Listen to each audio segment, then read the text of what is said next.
Agoe koe tau yo isleri ke whanongo mai. Agoe o kutaki a so si whahange a whangasipi. Agoe o ki a whioa e ongo seru pibi ke ulo mai. E ao I wharemi mo pensi mani mo mana se o I o fuku iwi. O hao mo mau whaake. Liu ki mau tolu Elohimi.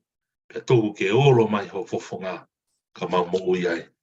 Uto mawhik mau whawhetai he ao whakakoloa koni mau loro mai. Hoko atoai pē e mau ako ki ho wholofola, hoko mai pē e mau unu mai mo mau ngahi ngesi ipu mahani. Ke utu whonu, pe utu whaki, pe me te pile mahu, pe mo matawai ko tā mai me loto I tāniti ke mau inasi ai. Whawhetai, o whongi mau tolu sāme, walungo fulo I ho, sāme ai safe, ai tautapaki a whiona liu ki mau tolu. Pake ulo mai ho mama, whawhetai. Ko ongo mai ai olo mai ai mama ko ia ko mama I fetu ne hulungia ai loto ayanga kai manu woke ko sisu klaisiena ko mama ni mau inasi ai olo ia I tonga olo ia mau ngai loto fare olo ia mau ngai family olo ia mau moi fa foi tui holo ia mau vai hala me taimi ke mau au sia I taniti wa fa sisu klaisi ko mau fa moi e meni tape ki he a whia o toa tau roto ngā pe ko le peke hufanga pe ngā whakatapu tō a whaki atu pe me tau poroklama haka toi tapu whakawike a tā e whakamari ko ni ke hoko atu ai pe hono hulu a pe hono kini o ngā wholofola ki ano malanga Pake ngā tai pa koe mea le lei pa mea whakawhia pe e tau unu mai I ta hange koe lotu tau kamatai tau unu mai mo tau ngāhi ngesi I puni tau hanga hake ke tā mai e matawai me I tāniti, e matawai o e wholofola o tua ke tau mo ui ai, whamakalohi ai tau mo I, ko hike auhi ai hala whanonga o tau whanonga me taimi, ke tau au si ai ai tāniti tau whanonga ki ai. Koe tari fia ki mau tolu kotoa pē, si ho e ki mau tau kāinga, si kau whai whakau, kau se tuata, kau takilot, au mai si ngai tamai, si ngai whae, ki mau tolu mau manako mai ke mui ma pe he proklama e tau pe moko si sua ni proklama ka toi tapu ka mai ngahi daily devotions mo ngahi hiwa whakakaristiane ko toa pe tau tui ka tau amanaki to konia e se alau maari ke o fongi e tau ngai moi tau teu whakato mala ko mawe hako mai a eki ke whakamau e mamani koni fola whai mea e tau wako toi tapu e hani to ia pa mi he whakawa whao mi he kōsperi ko nei hiki tohi e Mātiu, take uraki o vesi, uraki o wahe isa, vesi tahavalu ke vesi wanima. Mātiu wahe uraki, vesi tahavalu ke vesi wanima, kutau whakakawe inga pēni, koe aloi o sisu klaisi. Koe aloi o sisu kalaisi fatonga ien tala no tatau ina matiu pe mo luke wahe wabe si ula ki ke fitu na hiki e whamatala tatau ki hono aloi o sisu kalaisi tokon bende ka te tau tolu kau malanga maho inga mau pe e tau ke mea i pe lawe ia makehe kon taha makehe uniqueness o tohi koni a matiu gospel kon na hiki tohi matiu pan ta ka pa te tau fihu ia ni ha o tu i waha a ongo fuakawa motua pa mo fuakawa fo o e te tu lo pa whaka mahino ki tau tau ko gospel no hiki tohi e matiu nga whakatau mua e hoko mai a sisu klaisi ko sisu klaisi ai tala ofa ai tala ofa e whakamoui na e palofi sai mi he whakawa motua ko ni po whakakato ia sisu klaisi. Fe hoko takinga anga e whakawa motua mo e whakawa fo hoko ia sisu klaisi. Pe whakarea taha ko sisu klaisi kia mātiu tau ni hanga whakamā opo kotoa pe ko e hae ngahi palofi sai. Ha ngahi mea kotoa pe ko whakamo oni i he whakawa motua. Ha o ki he whakakato ai lao. I fola tonu pea sisu Christ ko haupani ke tāmate e lau ka ke whakakato pa ke whakakato i hono sino mohono tata na li lingi e funga e kolosi ai ko taha e make he anga o mātiu e ni hanga o mai e whakamata pa tau whatonga i peki tau tau kaunga karistiani kaunga manako lau fola I longa pe tohi a mātiu mā opo māu au pito no whakatūtū ka mātaki pe alo I mai e sisu a mana konye te tau tala noa ke au ni hoko kia no papi taiso hoko kia no ahi hoko at kia ke ne ngai malanga ke ne whai ako ke whakamoi mahaki I sire hiria o whamatala mātiu ke whanonga sisu me ke kāreri ki Jerusalem me ngahi mea kotoa pe o au ke wiki whaosi e nofu a sisu mamani hake pe ke funga kolosi Whatonga gospel kono hiki toi mātiu mau au pito pia po ke hea me gospel ia mā ke kono hiki tohi mā ke tau tui whoki koe gospel hiki tohi mā ke gospel mo tua taha ia na raki hiki pena ke hiki ni ke tala wausi a mā ke ilonga pe ia whakato'o pe ne whakamatakai ke mā opo ne whakato'o pe ki whai moha ke whina e kolosi ke hea tu pe evangeli o ia koluke hoko mai a sisu ia na ke ngatai ke roto whare siu hangi tau kawa kia mātiu ma ke promosione luke ia io hoko mai a sisu ki siu a oi ke sentaire anga hang lave ia ma koto ke hat pe gospel no hiki tohi e sio tala no alangi pe hange pe fofonga I kalene whenga ke siofie mataila tama I mataila tala no alangi pe ai gospel no hiki tohi e sio kage o tau ki atu whakatano pa pui tu ape ke mahino mau pe ngā neongo ko wha I gospel I konyo nau tala noa pe ke mea ta ke hoko mai a sisu klaisi ne aloi he ai anga kai man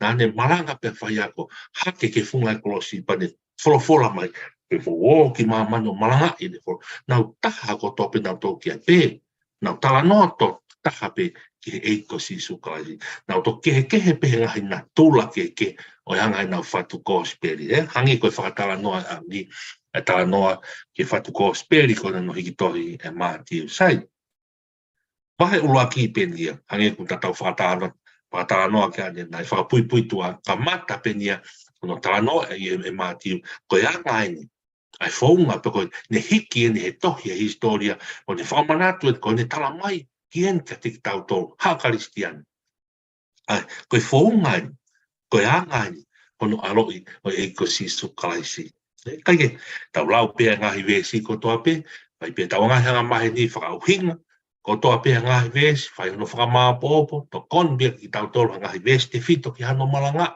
ai mea te pu whakawhia pa whakawhitai ma pe tau moi e tau nofo o hako mihene tohi tapu hako mihene fulfula toko naki mea to pono maha tau ngahi lau maari to ngaki au I ala whanonga tau whanonga ai. Pes tāwalu, mātiu wahe urak pes tāwalu, pehe mātiu, koe anga eni oi tupu ak sisu kalaisi, ko poloi eni whae ko mere kia seo sifa, ka ihe te eki kena nono fo, nai haa ko whei tamaia ki lau maari maani oni. Koe anga eni oi tupu a sisu kalaisi, hangi ko tau whakatala noa, mātiwen, mā opo to kamata pe me tupu anga sisu kalaisi. Alu whanonga pia state by state ke au ke te whama popo he whunga kolosi haere hake mati ua waru pa ne wholo mai mo wo papi taiso ka kai kotoa pe wawhata mai alo malau mare maadoni ka he kamatain ko te kamatain ko te angani o e tupu o si sukais ta mai nei poloi e ne whae ko mere poloi kia so sifa e ko ongo mātou nei poloi ko hunga ko na mari ka te whao ki nawa he COVID-19 ka ko uniqueness o mari ko nipa mo COVID-19 a mere pe mo so sifa o nei ta mai nei poloi ia nei tu ia mere me lau mari mani o ni mea e ke whakamahino au pituka ki tautoria, he koe mea nena tālanga, nia ngō koe ke fōu e nia, e normalize e nia o whanonga mo uia e tangata. Ki hanga e whao e COVID-19 te oi mari kangu ke mea i peo lawe, peo pui ange he pe mo hou eki, tala noa pe ke mo oni ai whora e honi. Hanga e nofo e hose pāni pe me wife, e whakatopu ai e ki whanau, e hanga e ngai nofo mao ni kuia, na keke pe he nia. E ko tamasi e ni ko si ko misa ia ni e mon mana tu fe hu ia he ka ta kristiane mo ka kai mo ngai lotu ke ka no pe he ka ke no mo pe he tom pe ke o normal tom pe ke o ke ta tau ia mo hau mo fonga anga mo uia tangata e ko misa ia ni ko alo ni o to mo ui ko haere mai ni ai tui ko haere mai ni tu ia ngai tu pe hau ia no fonga na mau non pe hau e haere mai i fatu pa mo manawa o tangata ai o fifine ko mere ke poro i ki asosif ai ko me ke whakamahino uluaki whengani a mātiu ke whakamahino ki tau tau kaunga karistia pa whemau pe ke tau mahino iyo ko whihui ko na is na truly hoko mai a sisu Christ ki mamani Tako tau whakamahino i hen, ulua ki pe koe anga e ni a tupu a sisu kai. Koe ki fwoi setes, ulua ki ko setes maho inga, setes lo loto whau, setes ia ke whakamahi iyo, na ai hoko mai a sisu kai. Na ai mahamani a sisu. He koe hae me tau whakamoni ai, koe ni tala mai he gospel, no hiki tohi e māti, koe anga e ni a tupu a sisu. Ai whakamahino na i mahamani a sisu.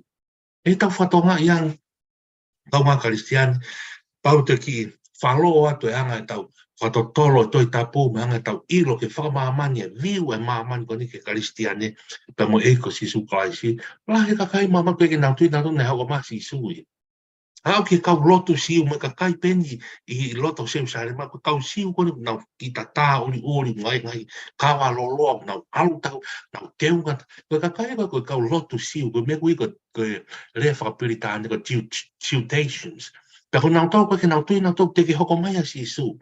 O nau ke talini ki nau tau pe hoko mai e whakakua sisu. A sisu ko ne hoko mai e pure i whakakau tau. A sisu te ne hoko mai e temi pare. Te ne hoko mai e fu palasi o tui. E ko mena tala noa ke wholofola. Kau ke nau tau i ro tau tau ko tala noa e wholofola ne uhingai ki a ianga kai e matu. Ko palasi ia. Ke hoko mai a tama iho eiki ai misa iau ne alu ke maulalo taha. He ko se wāniti ia. O i kai ke ne mau ha se ne wāniti, ka ne hoko ko se wāniti. E ko mea ke whakamahu i ngā i tau tofu i vesta walu, te tau malanga i mo whapapau iyo na e hoko mai a sisu. E taime niu tau tupu hake pe whoki, tau lot whakawe siria nāma, nai lot whakaristiane ko toa te, e tau nō pofo iyo, mai to pe ia, mai Nei, toch tago says, God, fear not. But do you really believe that Jesus came down to this world? Ko me ke whakapahi no i tato. Whakapahi no i tau whanau, talawong pe koe white mu, e tau toka te rine, io nane ha e rea mama. Te whakamo oni ki ngai gospel, koe whakamo oni hen. Koe anga eni, o e tupu a sisu Christ. Te mahino, tem ki tau fia.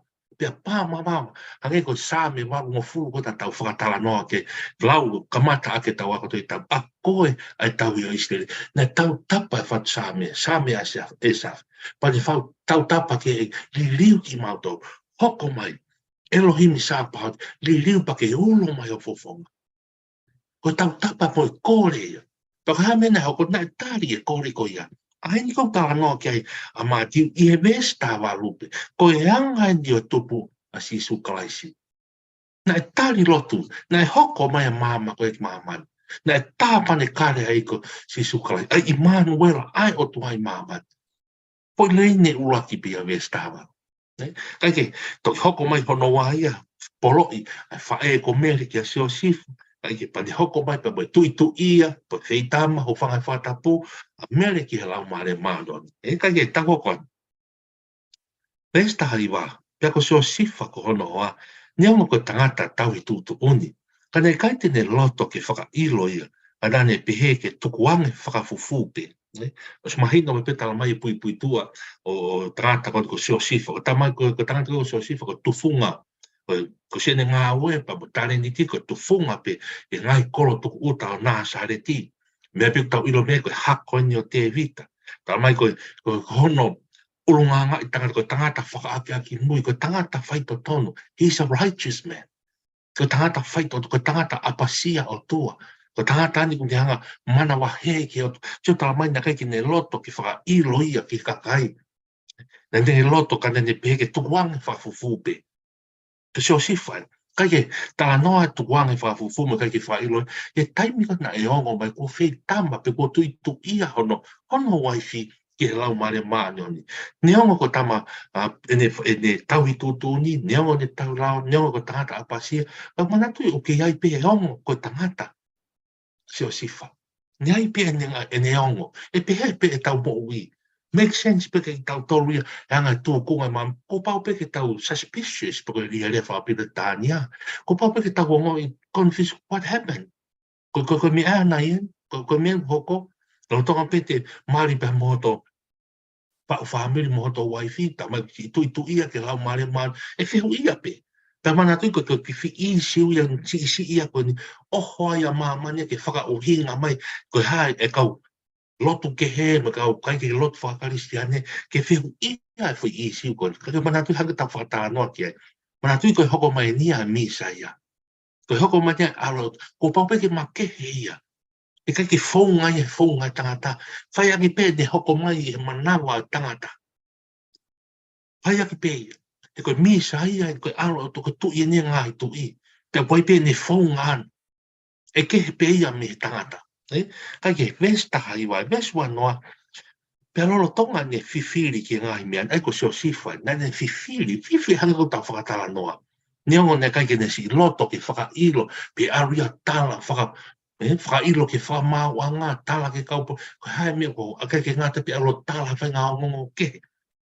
I kai nane si whakafufu pe he ko tangata apasia o tua tala mahinga pe ko ne tau I tūtu uni ko na sio si wha ai ko tau I lao Paka ngai lao ko ne ni mai puka pau pe ke ne ilo ai palofisai e kau palofita ke hoko mai ai Immanuela pe mo Jesu Christ pau pe ke ne ilo ka ko pau pe ke fifili at the same time ke fifili ko hame ko tau unga I tangatai. Vesi wanoa, pe alola tonga ne fifili ke ngai mian. Ilo ange nai haa ke te ha angelo a eki I he misi o ne pe. E sio sifa, hako te vita. Oa nā ke te teki ke omi Ameriko o waifi. He ko ia ko ne tuitu ia. Ai, o mehe lau maare maano ni. Se te hoko atu lolo tonga e te fifili. Hoko atu e lau mare maani. Hoko atu e angelo e ki a miske whakahaa ki a seo sifa. Seo sifa, o te teki. Na o si polo I pēa mea.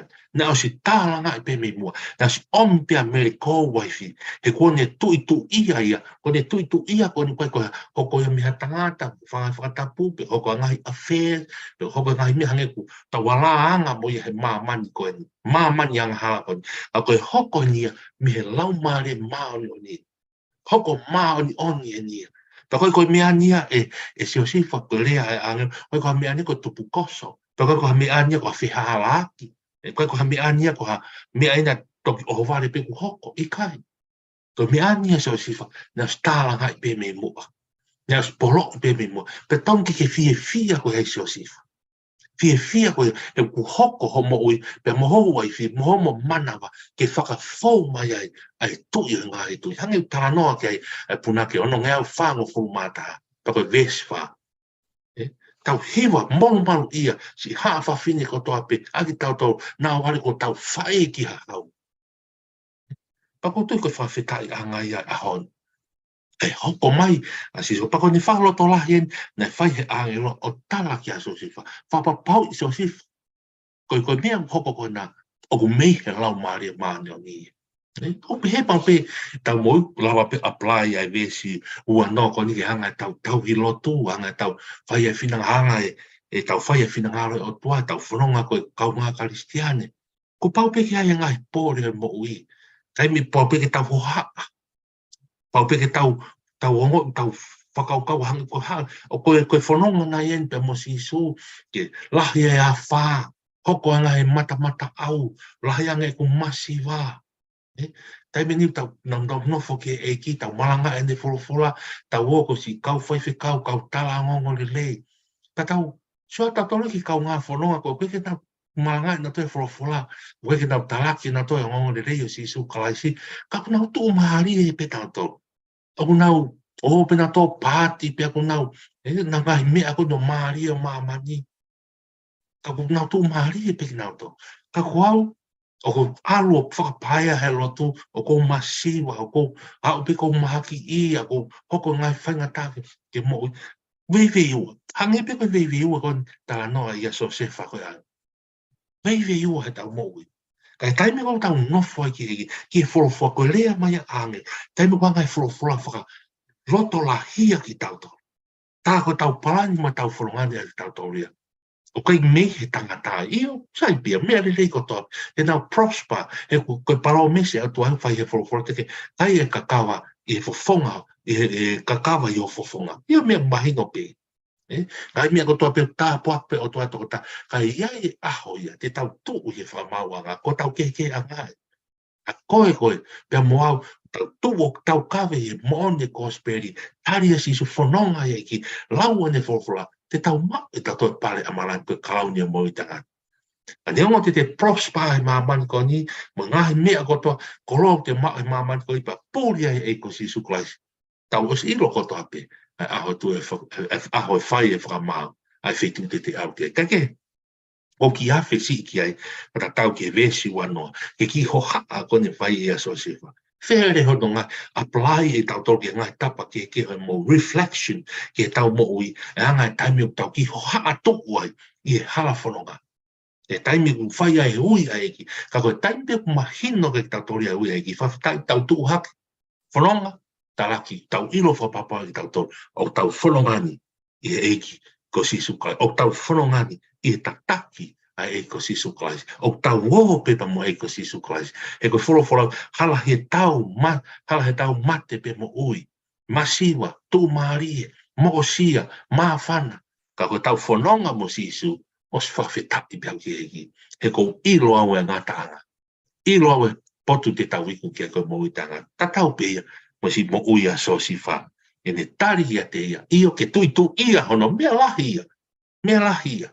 Ke tari ke tuitu ia hokua, o I kai kia te au, ka ko ngā ko lau maare maare, ke whakahai, ai palofi sai ko whai me whakamotua, whawhetai e mou. Nesu wataha, pia tene alo I hatam, ai koe, tala no an pa moe whaloto lahi, pa moe lea ane a angelo ki a so sifa. Pia tene alo I hatama, pia teke whakahingoa ia ko sisu, he ko ia ia tene whakamo ui hono kakai, me he ngaha ianga hala. Kai ke ngata tala no atu kone pai angelo o meha lau mare maani oni tui o wifi a si mere kai ke ngata I patene alo I hatama sio sifa tene alo I hatama pateke whakahingoa ia ko sisu os ala tu pe mo angelo mohono hingoa tene whakahingoa ia ko sisu he ko ia tene whakamo ui hono kakai me nau ngahayanga a tama kona to whakamahino atu he angelo ka sio ai uniki toia ke solowa ke palo parema e fifili na ia sosifa. Ko ngā ko tuitu ia a hono hoa. Ko tama ko nā te ki whahingoa ia ko sisu. E ko ngā tene whakamore more ai anga hala kotoa, ai ka kai kotoa pe māman e nā wanga hala. Whakahingoa. Ko whahingoa ko sisu Christ. Patoa ian ko sisu ko rea whakakarisi Yesu. Pako haa no ngahi puaki ke kehi e rea whakakarisi, mahi rea ki mautoru, mo te tau ke iange, kai he rea whakakarisi ko o Jesus, pako sisu, I he rea whakahe peru, e rea whakahe peru pako whakamotua, ko sio siwaia. ai ko siua he rea whakahe pe lue whakamotua, sisu i he rea whakakarisi, i whakafou, ka una tala noa pe ke uhinga tatau ko salvations, pe ko whakamo ui, me hanga ha, salvation. Ko lea ko ni Yeshua, ko lea whakahe pe lue, me tatau i pa mo ho sea, me tatau afo tatau pa mo ai sea. Mo ngai wafa ke o nau alu kotoa me he whakamoto, o nau whakamo oni kotoa, o nau whaitatau i he whakawafo a rea kan ko Yeshua, pe ko Jesus i he whua sesu, ko sisu, a ngai poaki whakatonga kotoa pe tau whai he ngai sias whakarisiana tau iai, o nau tānoa kotoa pe ki he whakamo ui. Aia ko hingoa iana tama, whakahingoa ina ko Sisu Christ i he whakawafo o. Ka pai whakamoto, whakahingoa ina ko siua, ko whakamo ui. Ai ko ngā te taulawa o mai e nāu nei whai a so siwa nane whakaha ua e whanonga i whakamotua. Nei whakaha ua e whanonga me alapa moa pe ke vai tawhi o soa tani hake atu kirikari hoko atu ke loto siuta o mai ki Jerusalem aani. Nei whakaha ia e so siwa. Ana e whanonga mai me isi pite ia whatatau o mai he whanonga he toa wha he tau e whakafula Moses pe koe kaupalo fitai. Pana e hao mai pe kaupalo fitai ngata e ngutu vai o matu vai tawhi soa tani e tawhaaki ki moa, alapa moa, ngata e palofita, ngata e tangata. A koe hoko atu ke Jerusalem a fo, haki atu e vai tawhi o hau ki Jerusalem fo, whakaawi e so siu. Ai ako sisu kalaisipe. Ka pauleo te tau mai e nau ko ia ke fuakawa fo. Io nei, whanonga ma nea mai kau Peteri aki. O mai kau toa pa me kau palofita. O mai kau toa me kau apostolo. Kata nau ngata pina toi mahamai. E kai ke lava e ata ke whaka ue whanonga ke whunga e kolosi, ka ko Sisu Klaisi, pe koe so siwa, ko Sisu Klaisi, ke hao ki tato ke whunga e kolosi, whaki o na sinu, whaki o na tātā. Pa kai ke ngatai, tau hou koto atu ai, ke mo i tangata fōu he sinu ka mo tātā, nai whaki e whunga e kolosi. Uhinga ia, e whakahingoa i ko Sisu. Whakahingoa e tama ko Sisu, he tene whakamo oia ka kai kotoa māmanu, me nau ngahi anga hala. Vesu o wake vesu atolu, pena e whai eni kotoa pē. Ai ko so siwhai, ko uhi ke whakamo oni, ke mea ne wholo ake e ki ke palofita o pē he wakai, e wheitama e tau po upa tene alo i hatapa. E nau whakahingoa ia ko Immanuel, ai ko ono uhi ngā, o hia te ki tau tolu, ai o tua. Ai ko tala noa ia, ai sea vai fitu. Ai sea vai fitu, pa ko ves ta wha tala noa ia ke palofisai, ne whai e ai sea iyo, e aloi, a sea vai fitu ve stafa koia e atu homo whai longa ato nai e ia. Pakai e whi tama tau pou pa tene aloi hatapa pa tene whai ngoa ia ko Immanuel. Palo sai e koini o whakakato i e Sisu Christ. Te ke whihui mai ko tau tuka hau ia pehe ai e ai sea Immanuel. Ai ko Immanuel me me koe whakauka koe fwoi title, koe fwoi nau koe attribute ia oi otua. Ko nau e o tua o pune tāpane kari e te tauto. Ma tuka fwoi nau pia e o tua, ko koe hingoa, name, e ke whakamahina ka te tauto. Ko name ia e toko taha koe o Immanuela mo ne tāpane kari e te tauto, ko Sisu Klaisia. E ko tuipe ke whakamahino o pere ke tauto, hea ngai whakamalanga, ako toi tāpua, whakamahino ko Immanuela kori wiwi as koe fwoi title, pe koe nau, pe koe attribute, pe koe ulunganga ia o tua, o kone tāpane kare o tau lotonga. O kai koe uhinga koe fwoi hingoa, koe hingoa ia o ha persona, ka koe fwoi nau ia o tua, o ku aia ko Sisu Christ, ko tau Immanuela ko Sisu Christ. God is with us. Koe o tua ia te tautou ia hai, ia Sisu Christ. Ai koe uhinga ia ai sea vai fitu e stafa. Te whakahingoa ia ko Immanuel, o uhinga pia kia Sisu Christ. Kaike, hoko mai a Sisu Christ, hoko mai manawa tāpo o ko mere, hangi ko tau wha uhinga ni nai, mere na tāla whiri ai, a so se whaka ko mere na tāla ngā ia, fu tā ua dia me ko tā ua whāngeau, ni mangeau, mea ai sea a mai ke fukawa fo o.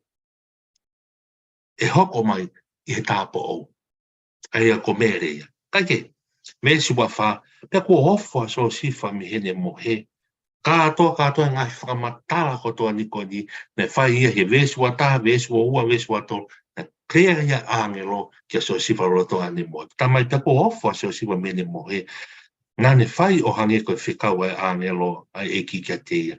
So te omi ha hono waifi. Vēsu wanima. Pa te kai tene, kai tena whiloaki kai oa kene alo ia tama. Tene whahi ngoa ia ko sisu Christ. Pe o sisu. Whakakakate hiri kone āhaka so siwha ne tāla whiri mo ne whiwhiri kone. Whai ko toa ngai mea ko tōne whakahae angelo kia te. O mai hono waifi. Mo ne laukawak mo ne fia. Koeni. Ko whaen ke hau, ke misa ia ko alo otua. Kai ke ngata e pe o mai, whahingoa ia, ko sisu, o hange ko ia, nei whakahino hino kia ia he angelo. Ko sisu ia, ko whamoi, ko enia a Immanuela. Ko Immanuela, ko tāpane kare ia sisu, ai otua e tau loto ngā, nei hoko ia sisu Christ. Hange ko rea tau, ngai ake, ngai whatu taanga whakatonga, ko wāofi ai wāmamao. Wā mea nei wāmamao, ko whakawāo whi ki tau tōru, i ngā oe ai ko sisu Christ. Ko Immanuel ai, nei tau kakapa, tai mahaku rea, ko tau toka te rine mamma o atu, ai langi taia, ai awhio anga e otua. Ka nei hoko mai a ofi mai, o le tāpane kare he lotonga e haatangata, aki hoko mai a sisu Christ. O whanonga mo tangata, ni hoko mai he manawa whae i tangata. Hoko mai he manawa, hoko mai ke ne tuia te unga oianga he mama neongo ne kai ke ahanianga. Ko tāpane, ko Immanuel aia. Ko hoko mai a sisu o tāpane kare o tau lotonga. O ne haere haloa mama, na ne utu vai mo keri, na ne tauhi tamasi, na ne whakawai ia.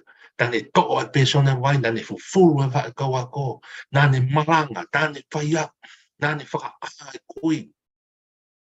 Whae ewa e pipiki, hange koe, whihui, tala noa e mi kōsperi no hiki tohi e ruke, wahe tātaha moi, wahe ulang, whihui atu mea sion, ko siso pia ko a koe nei tālanga i he kau paro fitan, ke hau, uhinga ai e whakamero belo, pako tari a siso ke heongo, ko hongo, tala whikau a sio, mo tala ka sio ne mea mo mamata ki ai.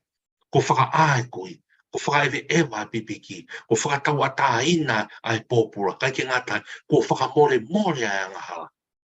Ko sisu en, ko sisu Christian. Iyo, ko i mamani a sisu. Ko ne tāpane kare i mamani koe.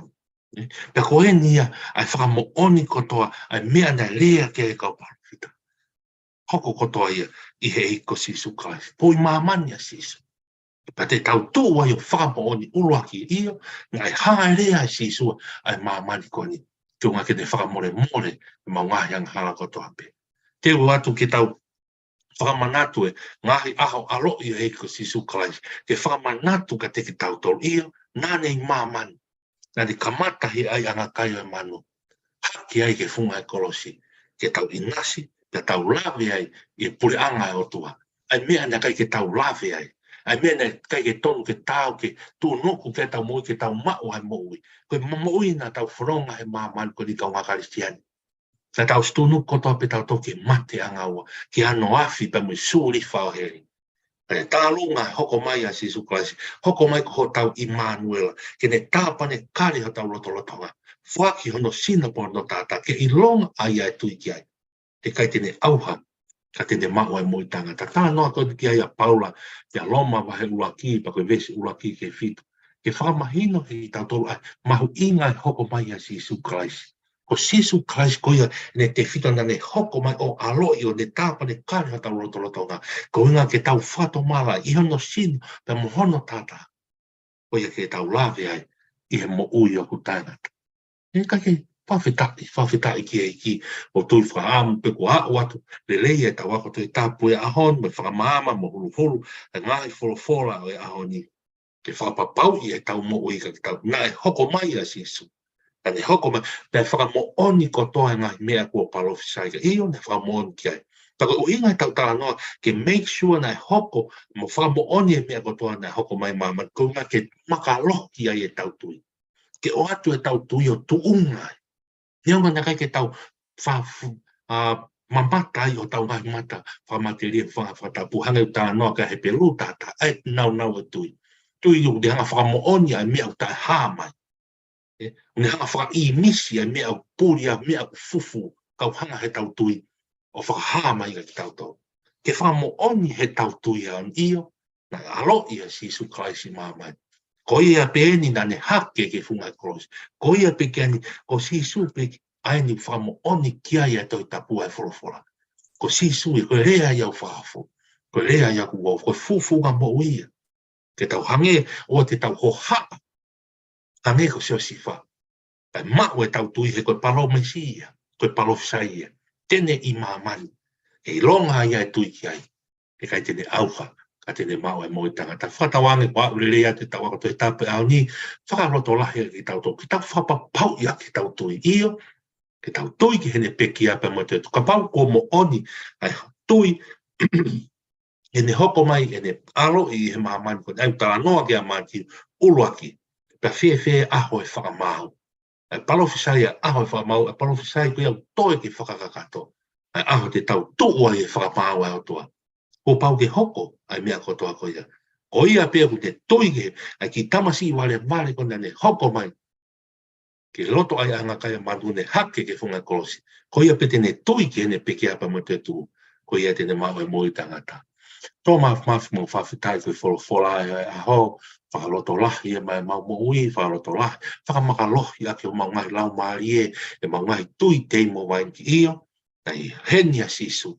Nei hena i Manuela ngane tāpane kare ho mau lotolotonga ko ngā ke oang ki mau tolu.